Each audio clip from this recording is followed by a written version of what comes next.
السلام علیکم۔ ایک بار پھر آپ تمام اسٹوڈنٹ کو خوش آمدید کہتی ہوں۔ امید ہے سب خیر و عافیت سے ہوں گے۔ آج کا ہمارا مضمون ہے سائنس کا سبق نمبر 1 جانداروں کی دنیا اور خرد بینی جانداروں کی جماعت بندی، درسی کتاب کا صفحہ نمبر 1۔ سب سے پہلے ہم یہ سمجھیں گے کہ جماعت بندی کی ضرورت کیوں محسوس ہوئی۔ سن 2011 کی شماری کے مطابق دنیا میں بری اور بحری کرے میں موجود تمام جانداروں کی تقریباً 87 ملین یعنی کہ 10 لاکھ تو 87 لاکھ انواع یعنی کہ رنگا رنگ مختلف قسم کی معلومات ملی۔ اتنی بڑی تعداد میں موجود جانداروں کا مطالعہ کرنے کے لیے ان کی تقسیم اور گروپ بندی کی ضرورت محسوس ہوئی۔ لہٰذا جانداروں میں مشابہت اور فرق کی بنیاد پر ان کے گروپ اور ذیلی گروپ بنائے گئے۔ جانداروں کے گروپ اور ذیلی گروپ بنانے کے اس عمل کو حیاتی جماعت بندی کہا جاتا ہے۔ جانداروں کے گروپ اور ذیلی گروپ بنانے کے اس عمل کو حیاتی جماعت بندی کہا جاتا ہے۔ یہاں تو آپ سمجھ گئے ہوں گے کہ جماعت بندی کی ضرورت کیوں محسوس ہوئی۔ چلیے اب ہم آگے دیکھتے ہیں۔ رابرٹ ہارڈنگ وٹیکر، آسانی کے لیے ہم انہیں آر ایچ وٹیکر کہیں گے، یہ ایک امریکی ماہر ماحولیات تھے۔ انہوں نے سن 1969 میں جانداروں کو 5 اصول کی بنیاد پر 5 گروپس میں تقسیم کیا ہے۔ اور وہ 5 اصول کیا ہیں؟ وہ 5 اصول یہ ہیں: نمبر 1 خلوی ساخت کی پیچیدگی، نمبر 2 جانداروں کی قسم یا پیچیدگی، نمبر 3 تغذیے کا طریقہ، نمبر 4 طرز زندگی اور نمبر 5 نسلی ارتقائی تعلق۔ یہ 5 اصول بہت اہمیت کے حامل ہیں، لہٰذا اس کو اچھی طرح سے ذہن نشین کر لیں اور یاد اس لیے کر لیں تاکہ آپ کو سمجھنے کے لیے آسانی ہو۔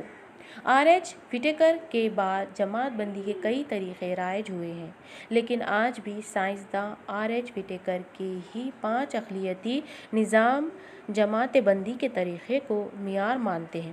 یہ اس طریقے کی کامیابی کی دلیل ہے۔ اب ہم 5 اصول جان چکے ہیں کہ کس طرح سے 5 اصولوں کی بنیاد پر جاندار کے 5 گروپ بنائے گئے ہیں۔ لہٰذا 5 گروپ وہ کون سے ہیں وہ دیکھتے ہیں۔ یہ دیکھیے، جماعت بندی کا 5 اقلیتی نظام، صفحہ نمبر 1 کتاب کا صفحہ نمبر 1 میں خاکہ دیا گیا ہے، 1.1 ڈائیگرام میں آپ دیکھ سکتے ہیں۔ دیکھیے جس طرح سے خاکے میں دکھایا گیا ہے کہ جاندار اس آرگینزم کو 2 حصوں میں تقسیم کیا گیا ہے۔ نمبر 1 ہے غیر واضح مرکز بردار اور نمبر 2 ہے واضح مرکز بردار۔ یعنی کہ غیر واضح مرکز بردار میں مرکزہ یعنی کہ نیوکلیس واضح نہیں ہوتا ہے، اسی طرح سے اس کے الٹ یعنی کہ اس کے برعکس واضح مرکز بردار میں مرکزہ یعنی کہ نیوکلیس واضح ہوتا ہے، واضح نظر آتا ہے۔ اب ہم یہ جانیں گے کہ غیر واضح مرکز بردار کو کتنے حصوں میں تقسیم کیا گیا ہے۔ ان کو بھی واضح مرکز بردار کو بھی تقسیم کیا گیا ہے اور غیر واضح مرکز بردار کو بھی تقسیم کیا گیا ہے۔ غیر واضح مرکز بردار کو یک قلبی میں تقسیم کیا گیا ہے، یعنی جس میں ایک خلیہ موجود ہوتا ہے اسے کہتے ہیں یک قلبی۔ خلیہ یعنی کہ سیل، انگلش میں ہم اسے کہیں گے یونی سیلولر۔ اس کے برعکس واضح مرکز بردار کو 2 حصوں میں تقسیم کیا گیا ہے۔ نمبر 1 خلوی یک قلبی جس میں ایک خلیہ ہوتا ہے، نمبر 2 کثیر خلوی یعنی ایک سے زیادہ خلیے موجود ہوتے ہیں۔ انگلش میں ہم یک قلبی کو کہیں گے یونی سیلولر اور کثیر خلوی کو کہیں گے ملٹی سیلولر۔ امید ہے یہاں تک کہ آپ سب سمجھ چکے ہوں گے۔ اب ہم آگے دیکھیں گے، یک قلوی کو 2 عالم میں تقسیم کیا گیا ہے۔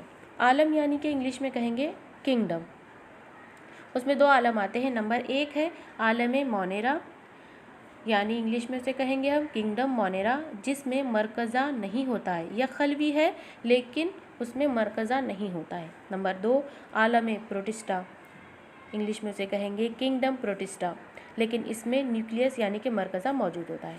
اسی طرح سے مرکز کثیر خلوی میں 3 عالم آتے ہیں، وہ کون سے ہیں؟ نمبر 1 ہے عالم پھپھند، نمبر 2 عالم نباتات، نمبر 3 عالم حیوانات۔